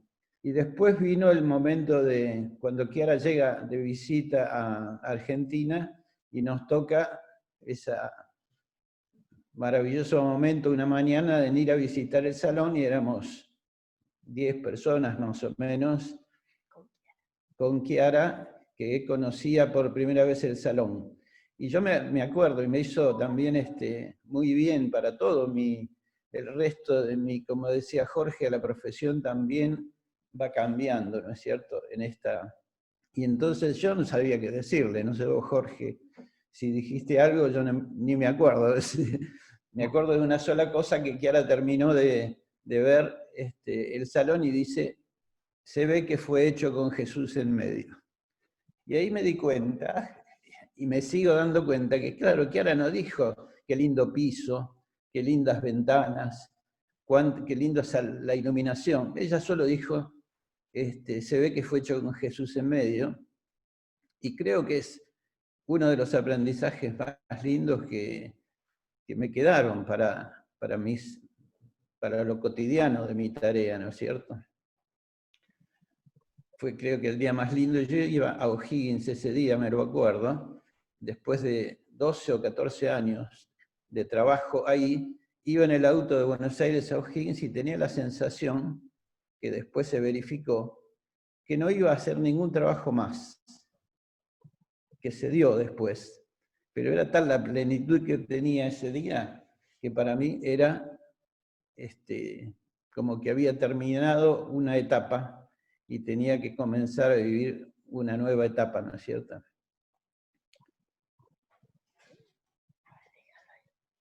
Jorge. Saludos. Gracias. El otro día con Jorge tuve una impresión, que creo que algo decías vos recién, cuando nos hablamos por teléfono el jueves después del almuerzo, para intercambiar qué cosas podía decir uno primero o el otro. Y Jorge me dijo algo que seguramente yo no sé si lo quería decir, porque es muy fuerte, pero me dijo, Raúl, ¿cómo nos queremos, no? Qué hermoso, Raúl. Gracias, los dos. Gracias, Es Raulito, hermosísima qué esta hermoso, experiencia. Gracias, muy hermosa, sí, gracias. definitivamente. Gracias, Lindísima, Raúl. lindísima Gracias. experiencia. Gracias, Jorge y Raúl. Te toca ese amor. Gracias, Jorge, hermoso. Gracias a los dos. Es una hermosa experiencia. Creo que hoy escuchan de nuevo, bello, bello, bello. Sí. Sí, realmente. Gracias. Muy bien. Bueno. Ninguno queremos dejar este clima que se creó. No, pero habría que estar atentos por si surge otra necesidad de alguna otra cosa para que hagan juntos en O'Higgins. Y gracias porque es una vida que emociona, una experiencia muy, muy fuerte. Y la frase última que dijiste, Raúl, que te expresó Jorge, muy, muy linda. Gracias. Sí.